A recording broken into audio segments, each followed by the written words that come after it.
This is a very important year, and this is a very important meeting for the field.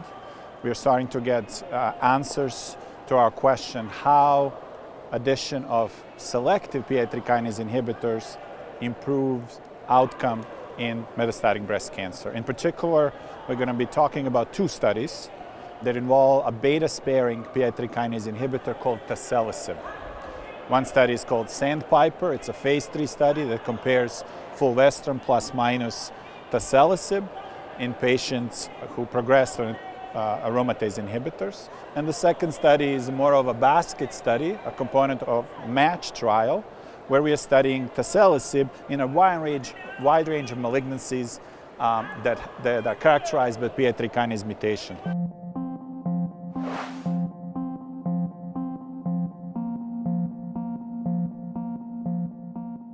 The first study is a phase 3 trial called SANDPIPER, which is a randomized trial where fulvestrant is combined with either placebo or Taselisib, the beta-sparing PI3 kinase inhibitor. The trial randomized in 2-to-1 fashion, just over 500 patients. The question is very simple. Does Taselisib added to fulvestrant improve progression-free survival as assessed by investigators compared to fulvestrant alone? And what have we learned? We learned that yes, Taselisib does prolong the progression-free survival, where the median PFS on the fulvestrant arm was 5.4 months, and the median PFS on the experimental arm with Taselisib was 7.4 months. This is statistically significant, and trial met its primary endpoint. However, and there is always however in oncology, we now have to understand whether this finding is actually clinically relevant. Is it meaningful to patients? And is it balanced with appropriate side effect profile? And unfortunately, this is where the study showed some challenges of using Taselisib in these patients. We have observed only 2 months prolongation of median progression-free survival at expense of considerable side effects. Close to 50% patients had grade 3 or higher AEs, and approximately 30% patients had serious adverse events, which was both considerably higher than what was seen in the fulvestrant alone arm. Because of this 2 months prolongation on one side and considerable side effects on the other side, it's clear that this agent doesn't really have future in metastatic breast cancer. However, this is still a very, very important study because the very idea of targeting PIK3CA continues to be critically important.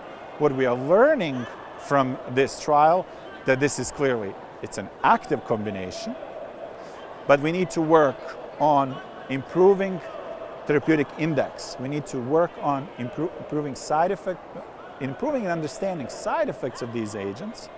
And on one hand, using even more selective drugs, such as selective PI3 kinase alpha inhibitors, and on the other hand, managing side effects, recognizing them early as possible, and being able to actually control the toxicities associated with this treatment.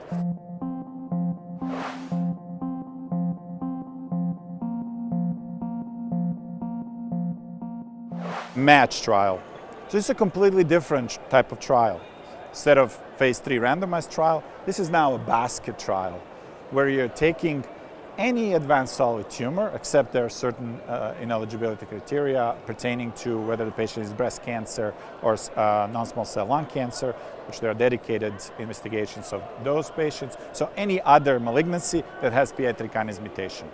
So regardless of histology, you're now treating with the same drug at 4 milligrams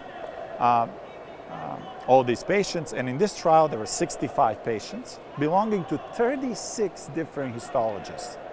Out of these 65 patients, we have 0% objective response rate. So this is pretty striking result. But probably stems from the fact that it's such a heterogeneous patient population where prior treatments or disease context itself is not controlled. And the drug itself continues to have all other issues that we discussed, which is side effects, including gastrointestinal toxicities, hyperglycemia, stomatitis, rash, that limits its utility in the clinical setting. How do we move forward from this?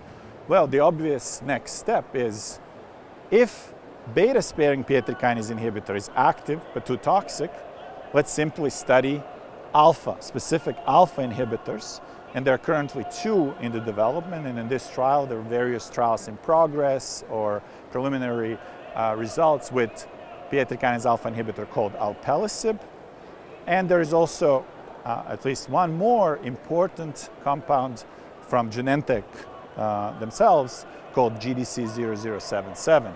Both of these drugs are characterized by a much cleaner profile where they target primarily alpha.